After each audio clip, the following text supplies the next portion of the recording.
ವೀಕ್ಷಕರೇ ನಮಸ್ಕಾರ. ನಾನು ರಂಜಿತ್ ಶೃಂಗೇರಿ. ನ್ಯೂಸ್ ಮಲೆನಾಡು ವಿಶೇಷ ಸಂದರ್ಶನ ಕಾರ್ಯಕ್ರಮಕ್ಕೆ ಸ್ವಾಗತ. ಇವತ್ತು ನಮ್ಮ ಜೊತೆಗಿರುವಂತಹ ಒಬ್ರು ವಿಶೇಷ ಮುಖ್ಯ ಅತಿಥಿ ಅಂತ ಹೇಳಿದ್ರೆ ವಿಶ್ವನಾಥ್ ಗದ್ದೆಮನೆಯವರು. ವಿಶ್ವನಾಥ್ ಗದ್ದೆಮನೆಯವರ ಹೆಸರನ್ನ ಇತ್ತೀಚಿನ ದಿನಗಳಲ್ಲಿ ಸಾಕಷ್ಟು ಕೇಳಿಬರುತ್ತಾ ಇರುವಂತದ್ದು. ಅವರ ಒಂದು ಸಾಮಾಜಿಕ ಕ್ಷೇತ್ರದ ಸೇವೆಯ ಮುಖಾಂತರ ಸಾಕಷ್ಟು ಹೆಸರನ್ನು ಗಳಿಸ್ತಾ ಇರುವಂತದ್ದು. ವಿಶ್ವನಾಥ್ ಗದ್ದೆಮನೆಯವರು ಯಾರು, ಅವರು ಎಲ್ಲಿಂದ ಬಂದಿರೋದು, ಅವ್ರ ಮೂಲ ಊರು ಯಾವುದು, ಅವರ ಶಿಕ್ಷಣ ಮತ್ತೊಂದು ಸಾಧನೆ ಇವುಗಳೆಲ್ಲವನ್ನು ತಗೊಂಡು ಅವ್ರ ಹತ್ರನೇ ನಾವು ತಿಳ್ಕೊಳ್ಳೋ ಸಲುವಾಗಿ ಇವತ್ತು ವಿಶೇಷ ಸಂದರ್ಶನವನ್ನ ಮಾಡ್ತಾ ಇರುವಂತದ್ದು. ಅವರನ್ನೇ ನಾವು ನೇರವಾಗಿ ಮಾತಾಡ್ತಾ ಹೋಗೋಣ. ಸರ್, ನಮ್ಮ ಕಾರ್ಯಕ್ರಮಕ್ಕೆ ಸ್ವಾಗತ. ನಮಸ್ಕಾರ. ವಿಶ್ವನಾಥ್ ಗದ್ದೆಮನೆಯವರ ಹೆಸರನ್ನ ಸಾಕಷ್ಟು ಶೃಂಗೇರಿ ಕ್ಷೇತ್ರ ಭಾಗದಲ್ಲಂತೂ ಎಲ್ಲರೂ ಸಹ ಇತ್ತೀಚಿನ ದಿನಗಳು ಕೇಳಲ್ಪಟ್ಟಿರ್ತಾರೆ.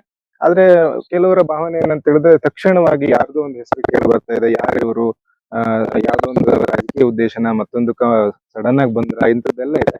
ಆದ್ರೆ ಅವರ ಸಾಧನೆಯನ್ನು ಕೇಳ್ತಾ ಹೋದಾಗ ಸಾಕಷ್ಟು 10 ವರ್ಷಗಳಿಂದ ಅವರ ಸೇವೆ ಮಾಡ್ಕೊಂಡು ಬರ್ತಾ ಇರುವಂತ, ಆದ್ರೆ ಸದ್ದಿಲ್ಲದೆ ಸೇವೆ ಮಾಡ್ತಾ ಇರುವಂತದ್ದು, ಯಾವುದೇ ಪ್ರಚಾರವನ್ನು ಬಯಸದೆ ಸೇವೆಯನ್ನ ಮಾಡ್ಕೊಳ್ತಾ ಬರ್ತಾ ಇದ್ರು. ಆದ್ರೆ ಇತ್ತೀಚಿನ ಡಿಜಿಟಲ್ ಯುಗದಲ್ಲಿ ಅವರ ಸೇವೆ ಒಂದು ಸ್ವಲ್ಪ ಮಟ್ಟಿಗೆ ಪ್ರಚಾರಕ್ಕೆ ಮತ್ತೆ ಮಾಧ್ಯಮದ ಮೂಲಕ ಪತ್ರಿಕೆಯ ಮೂಲಕ ಸಾಕಷ್ಟು ಪ್ರಚಾರಕ್ಕೆ ಬರ್ತಾ ಇದೆ. ಈ ನಿಟ್ಟಿನಲ್ಲಿ ನಾವು ಅವ್ರನ್ನ ಮಾತಾಡ್ತಾ ಹೋಗುವಂತದ್ದು ಅಂತಾದ್ರೆ, ಸರ್, ನಿಮ್ಮ ಪೂರ್ಣ ಪರಿಚಯವನ್ನು ಮಾಡ್ಕೊಡಿ. ನಿಮ್ಮ ಹೆಸರು, ಮನೆತನ, ಮತ್ತೊಂದು. ನನ್ನ ಹೆಸರು ವಿಶ್ವನಾಥ್ ಅಂತ ಹೇಳಿ, ಶಶಿ ಅಂತ ಹೇಳಿ ಕರೀತಾರೆ. ಸೊ ನಂದು ಗದ್ದೆಮನೆ, ಮೂಡುಬಾಗಿಲು, ಎನ್ನಾರ್ಪುರ ತಾಲೂಕು. ಸೊ ನನ್ನ ಅಣ್ಣೇಗೌಡ ಮತ್ತೆ ಲಲಿತಮ್ಮ ಅವರ ಮಗ. ಸೊ ನಾನು ಇಲ್ಲೇ ಇದೇ ಊರಲ್ಲಿ, ಅದೇ ಗದ್ದೆಮನೆಯಲ್ಲಿ ಹುಟ್ಟಿ ಬೆಳೆದು ನನ್ನ ವಿದ್ಯಾಭ್ಯಾಸನ ಅದೇ ಮೂಡುಬಾಗಿಲು ಮತ್ತೆ ಹಳ್ಳಿಕೊಪ್ಪದಲ್ಲಿ ಪ್ರೈಮರಿ ಮತ್ತೆ ಹೈಯರ್ ಪ್ರೈಮರಿ ಸ್ಕೂಲ್ ಮುಗಿಸಿ ಅಲ್ಲಿಂದ ಎನ್ನಾರ್ಪುರಕ್ಕೆ ಸುಮಾರು 8 ಕಿಲೋಮೀಟರ್ ನಡ್ಕೊಂಡು ಕಾಲ್ನಡಿಗೆಯಲ್ಲಿ ಹೋಗಿ ನಮ್ಮ ಹೈಸ್ಕೂಲು ಮತ್ತೆ ಅಲ್ಲಿಂದ ಕಾಲೇಜ್ ಪೀರಿಯಡ್ ಅಲ್ಲಿ ಬಸ್ ಎಲ್ಲ ಶುರು ಆಯ್ತು. ಸೊ PUC ಅಲ್ಲೇ ಮುಗಿಸಿ ಅಲ್ಲಿಂದ ಶಿವಮೊಗ್ಗಕ್ಕೆ PUC ಎನ್ನಾರ್ಪುರದಲ್ಲಿ ಮುಗಿಸಿದ್ದು. PUC ಮುಗಿದಾದ್ಮೇಲೆ ನಾವು ಇದು ಶಿವಮೊಗ್ಗದಲ್ಲಿ ಲಾ ಡಿಗ್ರಿ ಮಾಡಿ ಅಲ್ಲಿಂದ ಬೆಂಗಳೂರಿಗೆ ಪಾರ್ಟಿ. ಸುಮಾರು 8 ಕಿಲೋಮೀಟರ್ ನಡ್ಕೊಂಡು ಶಾಲೆಗೆ ಹೋಗ್ತಾ ಇದ್ರಿ? ಹೌದು. ಅಂದ್ರೆ ಅಲ್ಲಿ ಟ್ರಾನ್ಸ್ಪೋರ್ಟ್ ಫೆಸಿಲಿಟಿ ಇರ್ಲಿಲ್ಲ? ಅಲ್ಲ, 2 ಬಸ್ ಮಾತ್ರ ಇತ್ತು. ನಾವು ಓದಕ್ ಹೋಗುವಾಗ ಆ ಸ್ಕೂಲ್ ಟೈಮಿಂಗ್ಸ್ ಇರ್ಲಿಲ್ಲ. ಸೊ 9:30ಗೆನ ಒಂದು ಇತ್ತು, ನಾವು 9 ಗಂಟೆಗೆಲ್ಲ ಸ್ಕೂಲ್ಗೆ ಹೋಗ್ಬೇಕಿತ್ತು. ಸೊ ಹಾಗಾಗಿ ಆಮೇಲೆ ಸ್ವಲ್ಪ ಎಲ್ಲ ಆರ್ಥಿಕ ಪರಿಸ್ಥಿತಿನೂ ಹಾಗೇನೆ ಇತ್ತು. ಸೊ ನಮ್ದೆಲ್ಲ ಫ್ರೆಂಡ್ಸ್ ಗಳು ಮತ್ತೆ ಎಲ್ಲರನ್ನೆಲ್ಲ ಕಾಲ್ನಡಿಗೆಯಲ್ಲಿ ನಡ್ಕೊಂಡು ಹೋಗಿ ವಿದ್ಯಾಭ್ಯಾಸನ ಮುಗಿಸಿದ್ರು. ನಮ್ ಗದ್ದೆ ಮನೆ ಇದು ತುಂಬು ಕುಟುಂಬ. ಇದರಲ್ಲಿ ಅವಿಭಕ್ತ ಕುಟುಂಬ ತರ ಮುಂಚೆ ಇತ್ತು. ಈ ನಮ್ದು ತೊಟ್ಟಿ ಮನೆ ತರ ಕೇಳ್ತಾರೆ. ಇನ್ನೊಂದು 150 ವರ್ಷದ ಹಳೇದ್ ಮನೆ ಅದು. ಸೊ ಆ ಮನೆಯಲ್ಲಿ ತುಂಬಾ ಈ ನಮ್ದು 1996 ಅಲ್ಲಿ ಒಂದು ತರಂಗದಲ್ಲೆಲ್ಲ ಬಂದಿತ್ತು, ಒಂದೇ ಸೂರಿನಡಿ 160 ಜನ ಅಂತ ಹೇಳಿ. ಸೊ ಆ ತರ ಫ್ಯಾಮಿಲಿ ಇತ್ತು. ಯಾವ್ದೇ ಮದುವೆ ಮತ್ತೆ ಇದಾಗ್ಲಿ 100 ಜನ ಬರ್ತಾ ಇದ್ರು. ಒಂದೇ ಫ್ಯಾಮಿಲಿ 10 ಫ್ಯಾಮಿಲಿ ಒಟ್ಟಿಗೆ ಮಾಡ್ತಾ ಇದ್ರು. ಒಂದೇ ತುಳಸಿ, ಎಲ್ಲರೂ ಅದೇ ತುಳಸಿ ಪೂಜೆ ಮಾಡಿ ಇದ್ ಮಾಡೋದು. ಸ್ವಲ್ಪ ದಿನ ಕಾಲಾಂತರದಲ್ಲಿ ಎಲ್ಲೆಲ್ಲ ಅವ್ರವ್ರು ಜಾಗದಲ್ಲಿ ಹೋಗಿ ಸಪ್ರೇಟ್ ಮನೆ ಕಟ್ಕೊಂಡು ಆ ಮನೇಲಿ ಈಗ್ಲೂ ಇದ್ದಾರೆ. ನಾವು ಎಲ್ಲ ಬಂದು ಸ್ವಲ್ಪ ಇದ್ರಲ್ಲಿ ನಮ್ಮ ಜಮೀನಲ್ಲಿ ಮನೆ ಕಟ್ಕೊಂಡು ವಾಸ ಮಾಡ್ತಾ ಇದ್ವಿ. ನನ್ನ ಅಪ್ಪ ಅಮ್ಮ ಮತ್ತೆ ಅಣ್ಣ ತಮ್ಮ ಎಲ್ಲ ಇಲ್ಲೇ ವಾಸ ಮಾಡ್ತಿದ್ವಿ. ಎಷ್ಟು ಜನ ಸರ್ ನೀವು ಅಣ್ಣ ತಮ್ಮಂದು? ನನಗೆ ಅಣ್ಣ ಮತ್ತೆ ತಮ್ಮ. ಅಣ್ಣ ಕೃಷಿ ಎಲ್ಲ ನೋಡ್ಕೊಂತಾರೆ. ತಮ್ಮ ಬಂದು ಹೈಸ್ಕೂಲ್ ಹೆಡ್ ಮಾಸ್ಟರ್ ಆಗಿದ್ದಾರೆ. ಅಲ್ಲೇ ಮನೆಯಿಂದ ಜ್ಞಾನಗಂಗೋತ್ರಿ ಪ್ರೌಢಶಾಲೆ ಅಂತ ಇದೆ. ಸೊ ಅಲ್ಲಿ ಹೈಸ್ಕೂಲ್ ಹೆಡ್ ಮಾಸ್ಟರ್ ಆಗಿ ಕೆಲಸ ಮಾಡ್ತಾರೆ. ಈಗ ಕೂಡು ಕುಟುಂಬ ಅಂದ್ರೆ ಆ ವ್ಯವಸ್ಥೆ ಹೇಗಿತ್ತು? ಯಾಕಂದ್ರೆ ಇವತ್ತಿನವರಿಗೆ ಅದ್ರ ಪರಿಕಲ್ಪನೆ ಇರ್ಲಿಕ್ಕೆ ಸಾಧ್ಯ ಇಲ್ಲ. ನಾವು ಚಿಕ್ಕೋಲಿದ್ದಾಗ ಅದೆಲ್ಲ ಒಂದೇ ಕುಟುಂಬ. ಅಂದ್ರೆ ಈಗ ನಮ್ದು ಮನೆ ಈಗೇನು ಒಂದ್ ಹಿಂದೆ 150 ವರ್ಷದ ಹಳೆ ಮನೆ ಏನಿತ್ತು ಆ ಮನೆ ಇನ್ನೂ ಇದೆ. ಅದು ಅದ್ರ ಜೊತೆಗೆ ರಿನೋವೇಟ್ ಮಾಡ್ತಾರೆ 1963 ಅಲ್ಲಿ. ಅವರು 5 ಜನ ಅಣ್ಣ ತಮ್ಮಂದಿರು.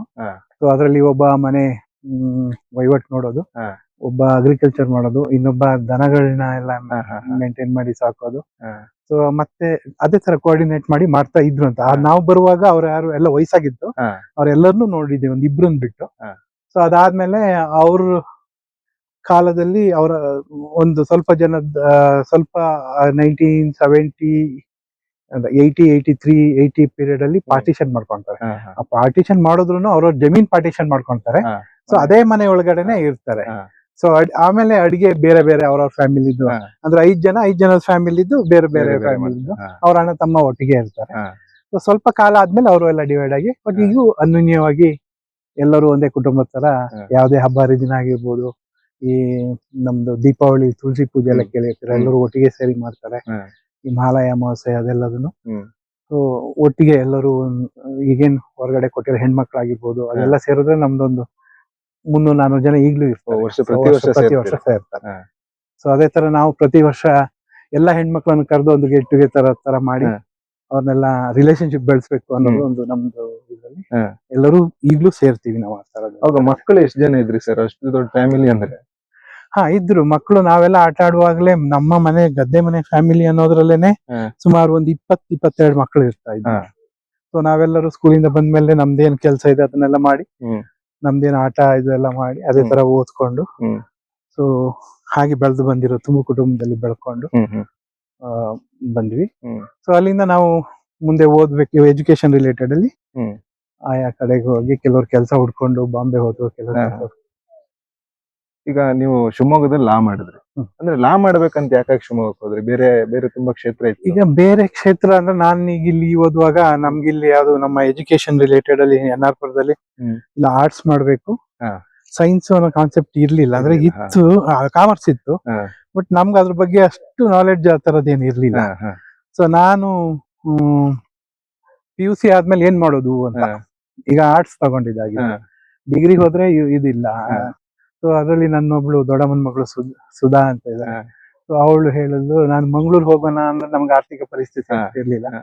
ಶಿವಮೊಗ್ಗದಲ್ಲಿ ಅವಾಗ ಒಂದು 5 years ಕೋರ್ಸ್ ಲಾ BA LLB ಅಂತ PUC ಮಾಡ್ಬಿಟ್ಟು ಫಸ್ಟ್ ಬ್ಯಾಚ್ ನಮ್ಗೆ. ಸೊ ಅದಕ್ಕೊಂದು ಅಪ್ಲಿಕೇಶನ್ ತಗೊಂಡು ಹಾಕಿದ್ವಿ. ಸೊ ಅಲ್ಲಿ ಜಾಯಿನ್ ಮಾಡಿ ಲಾ ಮುಗಿಸಿದ್ವಿ. ಲಾ ಮುಗಿಸಿದ ಮೇಲ್ಗಡೆ ಏನ್ ಮಾಡೋದು, ಪ್ರಾಕ್ಟೀಸ್ ಇಲ್ಲಿ ಮಾಡ್ಬೇಕಾ ಊರಲ್ಲಿ ಮಾಡ್ಬೇಕಾ ಅಥವಾ ಬೆಂಗಳೂರು ಹೋಗೋಣ ಅಂತ ಹೇಳಿ ಸೊ ಬೆಂಗಳೂರು ಹೋದ್ವಿ. ಬೆಂಗಳೂರು ಹೋಗುವಾಗ ಗೊತ್ತಲ್ಲ ನಮ್ದು ಪರಿಸ್ಥಿತಿ ಎಲ್ಲ ಚಿಕ್ಕದ್ದು, ಅವಾಗ ಸ್ವಲ್ಪ ಆರ್ಥಿಕ ಪರಿಸ್ಥಿತಿ ಅಷ್ಟೇನು ಇದಿರ್ಲಿಲ್ಲ. ಸೊ ಅಲ್ಲಿ ಹೋಗಿ ಪ್ರಾಕ್ಟೀಸ್ ಮಾಡಿದ್ವಿ. ಪ್ರಾಕ್ಟೀಸ್ ಮಾಡಿ ಹಂಗೆ ಕಂಟಿನ್ಯೂ ಆಯ್ತು. ಈ ಕಾಲೇಜ್ ಡೇಸ್ ಹೇಗಿತ್ತು ಸರ್? ಅಂದ್ರೆ ಪುವರ್ ಫ್ಯಾಮಿಲಿಯಿಂದ ಹೋಗಿರೋದ್ರಿಂದ ಬಹಳ ಎಂಜಾಯ್ ಮಾಡೋ ಮೂಮೆಂಟ್ ಇರ್ಲಿಲ್ಲ. ಅದರಲ್ಲಿ ಕೆಲವರು ಎಸ್ಟೇಟ್ ಓನರ್ ಮಕ್ಕಳು ಬರ್ತಾ ಇದ್ರು, ಕೆಲವರು ತೀರ್ಥಹಳ್ಳಿ ಕಡೆಯಿಂದ ಅಡಿಕೆ ಬೆಳೆಗಾರರ ಮಕ್ಕಳು ಬರ್ತಾ ಇದ್ರು. ನಾವು ಅವ್ರ ಜೊತೆ ಸೇರ್ಕೊಂಡಾಗ ನಾವು ಸ್ವಲ್ಪ ಎಲ್ಲೋ ಒಂದ್ ಕಡೆ ಫೀಲಿಂಗ್ ಆಗ್ತಾ ಇತ್ತು. ಬಟ್ ಆದ್ರೂ ನಮ್ಗೇನು ನಾವು ಓದ್ಬೇಕು, ಬೇರೆ ಆಪ್ಷನ್ ಇರ್ಲಿಲ್ಲ. ಸೊ ಅವ್ರ ಜೊತೆ ಸೇರ್ತಿದ್ವಿ. ಬಟ್ ಅವ್ರ ತರ ಎಲ್ಲ ಖರ್ಚು ಮಾಡಿ ಮಾಡ್ಬೇಕು ಅನ್ನೋದು ನಮ್ಗೇನು ಆ ತರ ಎಡುಕ್ತಾ ಇರ್ಲಿಲ್ಲ. ಅವ್ರ ಜೊತೆನೂ ಸೇರ್ಕೊಂಡು ನಮ್ ಓದನ್ನು ಮುಂದುವರ್ಸ್ಕೊಂಡು ನಡ್ಸ್ಕೊಂಡು ಹೋದ್. ಅಂದ್ರೆ ನಿಮ್ಗೆ ಎಜುಕೇಶನ್ ಅಂದ್ರೆ ಆ ಏಜ್ ಅಲ್ಲಿ ಅವ್ರು ನೋಡಿದಾಗ, ಅವ್ರ ಲೈಫ್ ಸ್ಟೈಲ್ ನೋಡಿದಾಗ ಏನ್ ಅನ್ಸ್ತಾ ಇತ್ತು ಮನ್ಸಿಗೆ? ಯಾಕಂದ್ರೆ ಇವತ್ ನೀವೇ ಎಸ್ಟೇಟ್ ಓನರ್, ಅವತ್ತೇನ್ ಅನಿಸ್ತು? ಇಲ್ಲ, ನಮಗೂ ಅನ್ಸ್ತಾ ಇತ್ತು. ನನ್ಗೆ ಅವಾಗ ನಾನು ಏನಾರ ಸಾಧನೆ ಮಾಡಿ ನನ್ನ ಮೈಂಡ್ ಫಸ್ಟ್ ನಮ್ದು ಅಗ್ರಿಕಲ್ಚರ್ ಬೇಸ್ಡ್ ಫ್ಯಾಮಿಲಿ ಆದ್ರಿಂದ ನಾವು ಸ್ವಲ್ಪ ಜಾಸ್ತಿ ಜಾಗ ತಗೋಬೇಕು, ನಾವು ಅಗ್ರಿಕಲ್ಚರ್ ಮಾಡ್ಬೇಕು. ಅಲ್ಲೆಲ್ಲ ಕಾಲೇಜಲ್ಲೆಲ್ಲ ಹೋದಾಗ ಎಸ್ಟೇಟ್ ಓನರ್ ಮಕ್ಕಳು ಅವ್ರು ಬರೋದು ಜಿಪ್ಸಿ ಜೀಪ್ ಎಲ್ಲ ಬರುವಾಗ ನಾವು ಒಂದು ಎಸ್ಟೇಟ್ ತಗೋಬೇಕು, ಅದು ಯಾವಾಗ ಅಂತ. ಬಟ್ ನಾವೇ ಮಾಡಿ ತಗೋಬೇಕು. ಸೊ ಅದೇ ಒಂದ್ ಇಟ್ಟು ನಾವು ಮುಂದಿನ 1 ವರ್ಷದಲ್ಲಿ ತಗೊಳ್ಲೇಬೇಕು ಅನ್ನೋದೊಂದು ಗುರಿ ಇಟ್ಕೊಂಡಿದ್ದಾಗಿತ್ತು ಅವಾಗ್ಲಿಂದನೂ. ಸೊ ಅದು ಈಗೇನೋ ತಗೊಂಡಿದೀವಿ. ಲಾ ಮುಗಿಸಿ ನೀವು ಬೆಂಗಳೂರಿಗೆ ಹೋದ್ವಿ. ಬೆಂಗಳೂರಿಗೆ ಹೋದಾಗ ತುಂಬಾ ಸ್ಟ್ರಗಲ್ ಮಾಡಿದೀವಿ. ಸೊ ನಮ್ಗೆ ನಮ್ಮ ಅಣ್ಣ ಬಾಂಬೆಗೆ ಹೋಗಿದ್ದ. ಬಾಂಬೆಯಲ್ಲಿ ಅವನಿಂದನೇ ಎಜುಕೇಶನ್ ಎಲ್ಲ ತುಂಬಾ ಹೆಲ್ಪ್ ಮಾಡಿ ಸ್ವಲ್ಪ ಬ್ಯಾಕ್ ಬೋನ್ ಆಗಿ ನಿಂತಿದ್ದ. ಅವನಿಂದ ಅಲ್ಲೇನು ಫಸ್ಟ್ ಬೆಂಗಳೂರಿಗೆ ಹೋದ ತಕ್ಷಣನೇ ಏನು ನಡೆಯುತ್ತಿಲ್ಲ.